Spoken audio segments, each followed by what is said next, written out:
espirituais que nós estávamos não sabíamos lidar com valores espirituais. Às vezes não víamos nem como valores determinadas provações. Mas, irmãos queridos, as provações, elas têm alguma finalidade. Quando são provações de Deus, elas têm finalidade de nos fortalecer, de nos fazer mais conscientes, mais pacientes. As provações, elas têm algumas aplicações em nossas vidas que nós precisamos entender este momento e tirar proveito deste momento. Muitas vezes é na provação que nós descobrimos que não estamos sozinhos. É na dificuldade que nós recebemos maior graça. Foi nas grandes provações que muitos homens e mulheres do passado tiveram respostas para nunca esquecer a sua relação com Deus. Portanto, meus irmãos, é algo maravilhoso na nossa vida. E esse texto que nós lemos do apóstolo Pedro, 1 Pedro 4, de 12 a 19, fala destas provações e fala do caráter destas provações. Algumas pessoas ficam muito chocadas com a provação, com o sofrimento, com a dificuldade. Mas aqui o apóstolo de Jesus Cristo encoraja: amados, não estranheis a ardente prova que vem sobre vós para vos tentar, como se coisa estranha vos acontecesse. Não é estranho que o mundo nos reprove, que o mundo nos rejeite. Não é estranho que o mundo nos persiga. Não é estranho. Não é estranho. Não é estranho ao Evangelho de Jesus. Jesus disse: vocês serão perseguidos, o mundo vai aborrecer vocês, mas lembrem-se de que antes que o mundo aborrecesse a vocês, aborreceu a mim. Antes de vocês serem aborrecidos, eu fui aborrecido pelo mundo. Antes que vocês fossem maltratados, machucados, eu fui maltratado, fui machucado. O mundo trata bem o que é seu, mas vocês não são do mundo. Vocês não são do mundo. Então, não é estranho.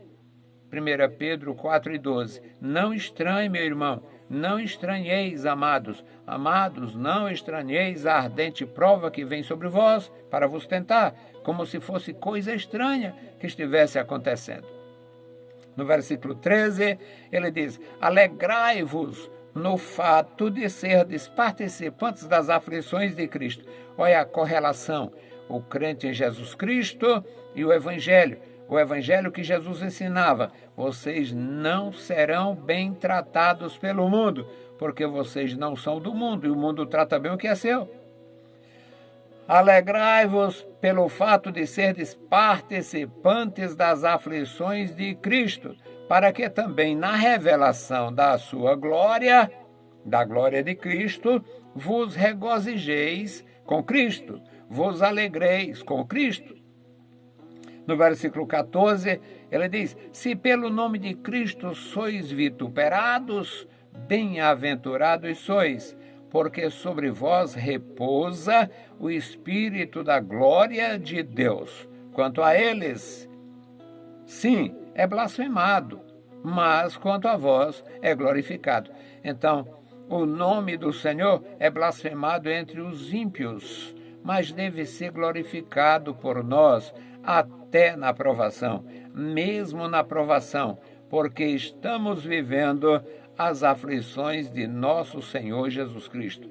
É um texto confortador para a igreja do Senhor Jesus em qualquer circunstância, em qualquer provação.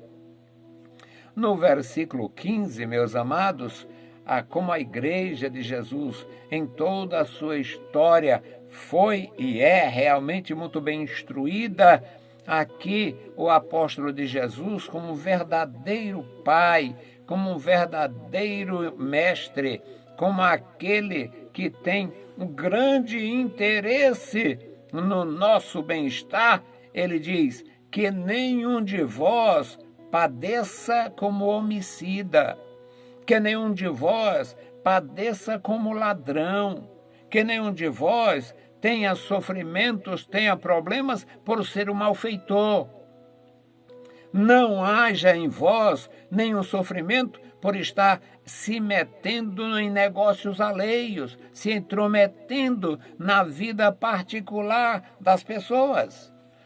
Mas se, como cristão, você está padecendo, você está no mesmo propósito e no mesmo padrão de Cristo, que não fez o mal, que não errou, que não fraudou, que não pecou e sofreu. Então, se padece como cristão, não tenha vergonha disto, não tenha receio deste preço, não se perturbe por isto. Pelo contrário, glorifique a Deus por ser participante da aflição do Evangelho, da aflição de Jesus Cristo pelo Evangelho. No versículo 17, meus irmãos, ele diz aqui, porque já é tempo que comece o julgamento pela casa de Deus. Meus irmãos, isto me dá um medo tão grande, eu tenho um receio tão grande. Eu sabia que ia acontecer e não está acontecendo o que ainda vem por aí. Meus amados irmãos, quando uma igreja se distancia da simplicidade, a pureza praticamente nem a gente nem fala. Nem falam em pureza. Não falam na pureza, para ficar claro o português. Não falam mais em pureza, na pureza. A pureza da mensagem, a pureza da vida cristã. A pureza está sendo ignorada, estão ignorando a pureza do Evangelho de Jesus. Os interesses dos homens, das organizações, estão se sobrepondo à pureza, à verdade, à santidade, à simplicidade. Eu sabia, eu vinha há muito tempo falando, há muito tempo, algo vai acontecer algo terrível. E nunca imaginei que começasse por um país comunista, um país ateu, um país cheio de mistérios e mistérios de ordem profunda, que não tem quem saiba. O que acontece na China, nem chinês sabe. Só quem sabe são as elites governamentais. Mas o que nós estamos passando neste momento tem esta relação com a enfermidade, com a pandemia, que autorizou de uma forma sem nenhuma saída as autoridades civis interferirem e interromperem os trabalhos nas nossas igrejas. Claro que não é só nós que estamos passando por isto, mas eu sabia que ia acontecer. Eu sabia que ia acontecer, não sabia como, não sabia o modus, mas eu sabia. Olha, irmãos, obreiros que não usam mais as escrituras. O obreiro é todo profissional. Ele chega lá na sua empresa, tem lá, hoje na linguagem mesmo, tem nas minhas redes sociais, empresa que trabalha, você vai botar a igreja, aparece a empresa. Já é premeditado, é tudo programado pelos ímpios mesmo. Porque muitas igrejas agem como empresas. Algumas são grupos, tem pool empresarial. Eu conheço algumas perversidades aí, que tem lá a placa, igreja, não sei o quê, mas existe uma coisa chamada participação, que é onde está o engodo, o engano, é onde está a fraude. E aqui o apóstolo de Jesus Cristo diz, já é tempo, olha irmãos, já é tempo que comece o julgamento pela casa de Deus. Julgamento, nesta tradução, na verdade, é juízo e na língua original do Novo Testamento, crises.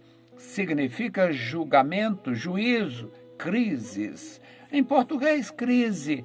Crise, é uma crise matrimonial, crise financeira, crise esta, crise aquela. Aprenderam a falar de crise como sendo uma coisa comum.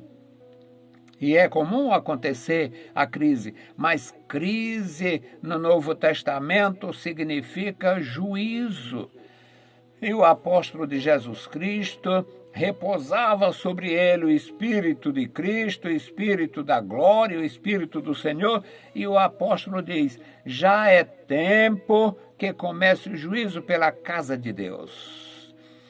O nosso Deus, ele tem, na verdade, o Senhor, ele tem provido para a sua igreja tudo o que é necessário. A igreja recebeu a graça, a igreja recebeu o poder, a igreja recebeu o Espírito Santo, os dons do Espírito, a igreja recebeu autorização e a igreja recebeu autoridade. A igreja recebeu autorização para fazer o trabalho em qualquer lugar, em todo lugar. Não estamos fazendo por impedimento dos homens. E ainda não houve intervenção divina, alguma coisa que alguém acha ruim quando conversa comigo ou se me ouvir, porque eles relacionam tudo como um castigo. Eu não vejo como um castigo. Deus está querendo acabar com os ímpios. Não! Deus está querendo corrigir o seu próprio povo. Se Deus estivesse querendo acabar com os ímpios, tinha mandado esse castigo para o trono chinês e não para o subúrbio chinês. Então, meus amados irmãos, o apóstolo de Jesus, há quase 2000 anos, sabia que haveria um acerto de contas, sabia que haveria um chamamento, e aqui ele diz, já é tempo, haverá o tempo, vai chegar o tempo que vai ter julgamento na casa de Deus. E ele, neste mesmo versículo, ele diz, e se primeiro começa por nós, se os eleitos, se os filhos de Deus, se os fiéis da terra são provados, são experimentados, são postos à prova nestas dificuldades, nestas situações aflitivas. Pedro pergunta, qual será o fim daqueles que são desobedientes ao Evangelho de Deus?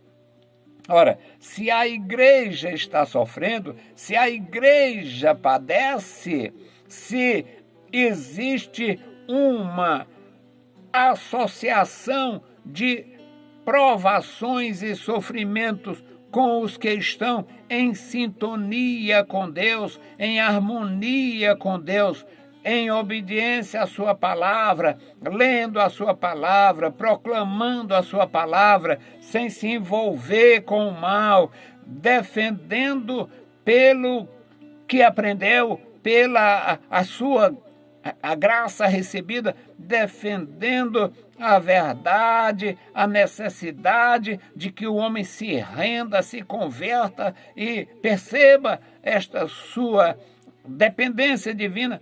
Se a igreja fazendo a sua obra, a obra da proclamação do Evangelho do Senhor, se ela ainda é molestada, se ela ainda é experimentada no sofrimento, se ela é submetida ao sofrimento, imagina os demônios que já estão dominando aí, imagina os que são inimigos do Evangelho, chamado aqui de desobedientes. Isto é o versículo 17. Aí o Pedro menciona a casa de Deus sendo experimentada no sofrimento e sendo exatamente a primeira a sofrer. E ele faz a pergunta se é por nós, se começa por nós essas dificuldades, onde, como é que fica, qual é o fim dos que são inimigos do Evangelho, desobedientes ao Evangelho, rebeldes? Qual o fim deles? Se a gente, buscando a Deus, sendo obedientes, ou pelo menos esforçados, negando-se a si mesmo, fazendo a sua parte, se a gente sofre, imagina os que são adversários, inimigos confessos ou secretos. O versículo 18, Pedro diz, meus irmãos, isto aqui é algo muito profundo. E se o justo apenas se salva, existia as grandes dificuldades, as guerras, as invasões, cativeiro aconteceu e muitos indivíduos foram colocados a salvo pelo Senhor, mas sem nada. No Novo Testamento, o apóstolo Paulo ensinando a respeito da salvação possível para alguém que teve uma vida ruim e prejudicou a igreja e tal, ele diz, alguém que possa ser salvo pelo fogo. Ou seja, é uma figura de linguagem que mostra um incêndio e alguém sendo tirado desse incêndio sem levar nada, só a vida. É salvo pelo fogo ou a vida por despojo. Lá no Antigo Testamento, a vida era a única recompensa. Foi dito ao secretário do profeta Jeremias. O profeta Jeremias tinha um cooperador com ele e este homem, ele teve, como qualquer um de nós, seus momentos de dificuldade, principalmente quando ele viu o profeta de Deus ser espezinhado, maltratado, aprisionado, desmoralizado. Ele teve um momento de pânico espiritual na sua vida. E Deus usa ali o profeta mesmo para falar para ele e diz, você não tem saída. Você não tem saída, você não vai ganhar nada a não ser a vida por despojo. Então, meus irmãos, a vida por despojo, você ter segurança, a sua vida está escondida com Cristo em Deus, a nossa vida está escondida com Cristo em Deus, nós temos a vida por despojo. E é o que o Pedro fala aqui em 4:18. Se o justo apenas tem a vida por despojo, se o justo apenas se salva, onde ficará? Qual a situação do ímpio? O ímpio é aquele que pratica iniquidade, que não tem compromisso, que não quer nem saber de Deus. É o ímpio. Ele não encontra lugar, ele não proporciona nenhuma oportunidade ao Espírito de Deus. Mas o Pedro menciona o outro tipo. Neste versículo 18 são mencionados 3 indivíduos, 3 categorias: o justo, o ímpio e o pecador. O pecador, meus amados irmãos, ele tem muita oportunidade. A Bíblia Sagrada nos ensina, todos pecaram, ou seja, todos se tornaram pecadores. O pecador tem oportunidade todos pecaram e destituídos estão da glória de Deus. Isto fala de uma condição. Todos pecaram. Agora, também neste texto fala que aquele que reconhece, que recebe o Filho de Deus, se torna filho de Deus. O Senhor veio, Evangelho de João, diz, o Senhor veio para o que era seus, os seus não receberam, mas todos que receberam foram feitos filhos de Deus. Ou seja, não deixam de ser pecadores, não deixamos de ser pecadores, mas já temos uma aliança com o Senhor. O ímpio continua fora, continua não querendo, continua negando, continua descrente. Então Pedro pergunta, se o justo tem apenas a sua vida por despojo, como é que fica o ímpio que não quer conversa com Deus e o pecador que se esbanja no pecado, que continua pecando, tendo falsa confiança muitas vezes? Existem as doutrinas estranhas às Escrituras, uma delas é a doutrina falsa da predestinação, porque a predestinação é algo glorioso. A predestinação é algo glorioso. O Senhor nos salvou, nos elegeu antes da fundação do mundo, ofereceu o Cordeiro desde a fundação do mundo e nós fomos eleitos nesta presciência de Deus. Eleitos segundo a presciência de Deus. É assim que a Bíblia ensina. Agora, vem os homens e faz o seguinte, uma vez salvo, salvo para sempre. Quem tem de ser salvo vai ser salvo, nem que esteja fora. Isso é uma loucura. Então vem a falsa confiança, em muitos casos. Falsa confiança. E fica, portanto, neste versículo 18, o justo, o ímpio e o pecador. E se o justo apenas se salva, o ímpio não se salva e o pecador terá esperança? O pecador vai ter realmente conserto? E o Pedro, o apóstolo de Jesus Cristo, conclui no versículo 19. Portanto, os que padecem segundo a vontade de Deus, encomende-lhes as almas, as suas almas, ao fiel Criador e continue fazendo bem. Que Deus possa nos abençoar, meus amados irmãos, e que nós possamos continuar fazendo bem, servindo ao Senhor, andando com Deus. Que o Senhor te guarde, te ajude e que nós tenhamos isto no nosso coração, na nossa vida. Bendito e eterno Deus, Pai de nosso Senhor Jesus Cristo, nós te louvamos, bendizemos, agradecemos pela tua bondade e pelo teu amor. Ó Senhor, abençoa a tua igreja em toda a terra, manifesta o teu poder na vida dos meus irmãos. Em nome de Jesus Cristo nós te pedimos e te agradecemos. Amém. Saudamos a todos com a paz de nosso Senhor Jesus Cristo. Se o Senhor permitir, amanhã voltaremos. Nós estamos buscando uma forma de servir ao Senhor ajudando a sua igreja. Deus vos abençoe. Leiam a Bíblia Sagrada e a graça do nosso Salvador repouse sobre vós. Amém.